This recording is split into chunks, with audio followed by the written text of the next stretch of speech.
begin to prepare to evacuate, gather family members that are home, quickly review the evacuation plan, and assign tasks. Dress to protect yourself from burning embers. A long-sleeve shirt, long pants, sturdy shoes, and a bandana will all be useful. Wear natural fabrics like cotton and wool, and avoid synthetic materials that will readily burn. You should locate and confine your pets. Contact family members that are not home and advise them of the situation and your intentions. Get your car out of the garage and point it down the driveway. Shut the car windows and sunroof to prevent entry of blowing embers. Open your access gates so your path to evacuate is clear. If necessary, take the extra steps needed to keep the gate open. Make sure that you know how to open your automatic gates when there is no electricity. Load your car with the items on your short must-take list.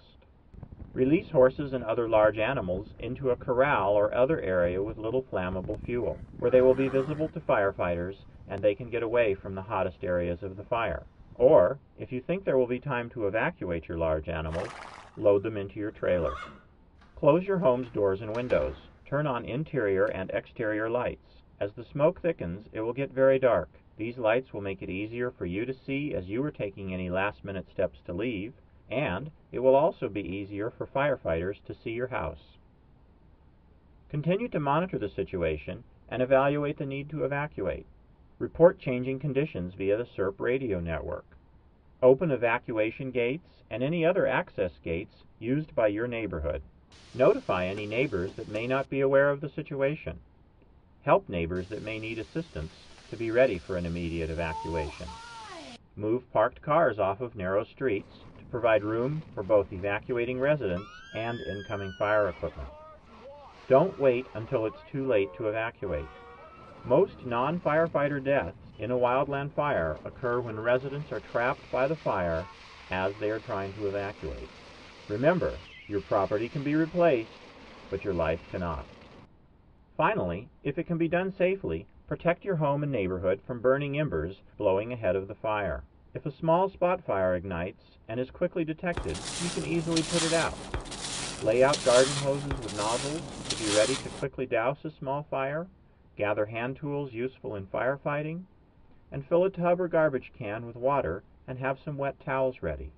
Place a ladder so that you can easily access the roof. If your water supply is dependent on any pumps, or if you have a pool pump, make sure that all necessary fire pumps and backup generators are ready to operate. Use a leaf blower to remove any accumulation of leaves or pine needles from your roof, gutters, decks, and the perimeter of your home. These materials are easily ignited by an ember and pose a significant risk to your home. Remove any fuels from around your home that can be easily moved. This could include lawn and deck furniture, potted plants, firewood, building materials, etc. Cover any vents or other openings where embers might blow into your attic or crawl space. Consider wetting down the roof and decks. Wetting down surfaces that could easily be ignited by an ember is somewhat beneficial and may prevent ignition if the surface is still wet. However, hot, dry conditions that favor wildland fire will dry out the surface very quickly. If you are on a community or public water system, you should use water sparingly. Few water systems are designed to have every connected household using hoses and sprinklers at the same time.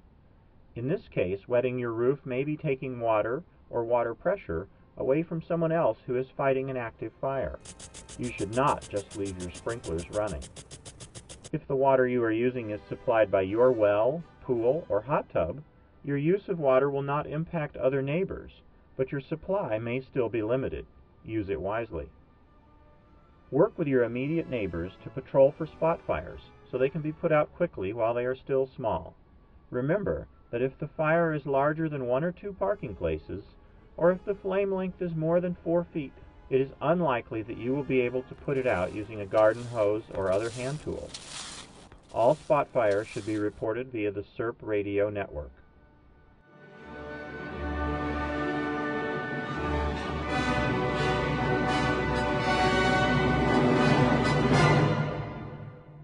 Use this video to show your neighborhood what a wildland fire event might look like, what they can do to be more prepared, and how Saturday's exercise will work. You may want to have one or more neighborhood planning meetings where you show the video and discuss the neighborhood's fire and evacuation plans. You will want to decide what hands-on activities you and your neighbors will want to do on the day of the exercise. Additionally, you may want to show some of the FireWise community videos, hand out copies of the CERPP Wildland Fire Plan, and have other fire prevention literature available. CERPP organizers and fire department personnel can assist you with obtaining the videos and handout materials. With some advanced planning, it may be possible to have CERPP and/or fire department representatives attend your neighborhood meeting. If your division has not yet made a family radio plan, this would be a good time to make one. Making the plan is as simple as selecting the family radio channel to use and making sure everyone knows what it is. In an ideal situation, everyone in your neighborhood should be able to use their family radio to reach a neighborhood leader that has a CERPP neighborhood radio. Once your neighborhood's plans have firmed up, please confirm your participation with a brief description of your plans in an email to Galen at the fire department. In the week leading up to the exercise, neighborhood organizers should make sure they have the materials ready for any hands-on exercises you have planned. On Tuesday evening, the 19th, starting at 6:30 p.m., there will be a CERPP division radio check. You should set up your division radio and check that it is functioning by contacting the town's Emergency Operations Center. Refer to the exercise documents for specific radio check times. You may also want to check your division's CERPP handheld radios and your neighborhood's family radio network. The exercise begins at 9 a.m. Saturday morning. At 9 a.m. you should pretend that you can see and smell smoke in your neighborhood. You should review your family's evacuation plan and the CERPP Wildland Fire Plan. You should also check in with your neighbors using your family radio. Spend a few minutes with your family practicing what you would do in the event you had 5 or 10 minutes to evacuate your home. As you go through your family's evacuation plan, you should physically locate all of the things on your short must-take list.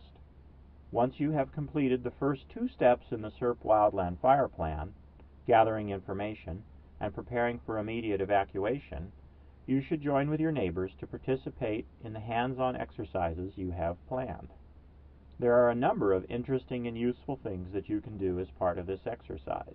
They include opening and operating your Division Operations Center, activating your neighborhood's telephone tree, checking emergency access gates and evacuation routes, patrolling for spot fires, reporting them by radio and extinguishing them, preparing a home for the approaching fire, using pool pumps, moving parked cars off of narrow streets, locating safe refuge areas, planning for fire lookout positions. Each CERPP division should activate their Division Operations Center and check in on their division radio.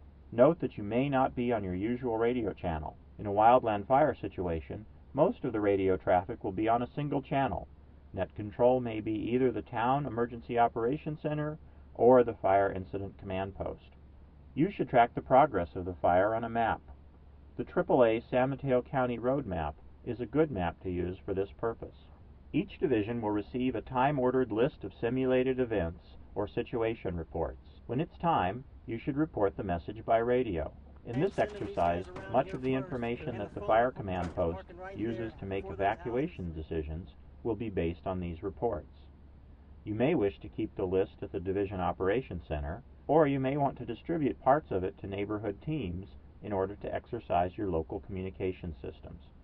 In an actual fire, you would want to report local conditions as they develop. You should report the following: smoke, ash, and ember conditions, changes in wind speed or direction, spot fires, structure fires, and approaching flames. If your division or neighborhood has a telephone tree, this would be a good time to test it. If you have residents with special needs or that will require assistance or extra time to evacuate, you should contact them and review their evacuation procedures. If your division or neighborhood has emergency access gates, you should open them to verify that the locks and gate mechanism is in working order. Is the road surface in good condition? Are the trees and brush trimmed back? Make sure that all residents are informed of the potential emergency evacuation route and the procedures to open the gates. Spot fires and roof fires can be simulated using red and orange crepe paper, or even just plain toilet paper.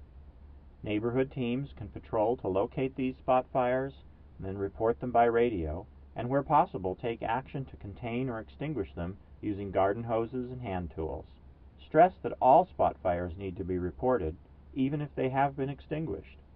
We don't want any of these to reignite later on, so they need to be checked by fire department personnel. One or more structures in your division or neighborhood can be prepared for structure protection using the CERPP Wildland Fire Plan guidelines. This would include placing a ladder to access the roof, placing garden hoses at the ready, closing heavy drapes, doors, and windows, and removing any easily removable fuels. Neighborhoods with established pool pump programs can practice setting up and using their pumps. With enough participants, you can have a number of fun contests for laying out hose and getting water onto a target.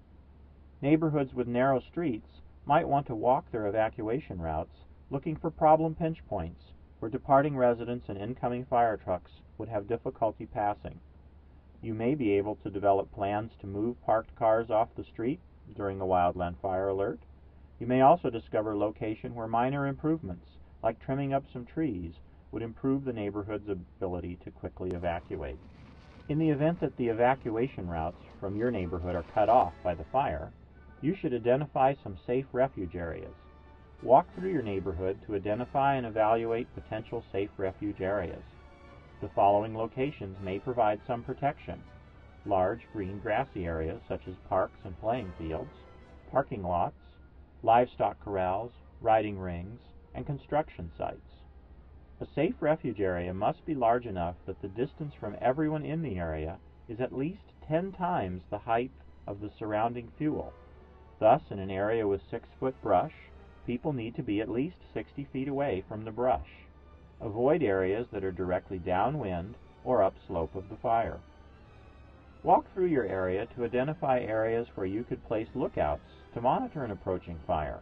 Will the lookouts be able to evacuate quickly if need be? Will you be able to communicate with the lookouts?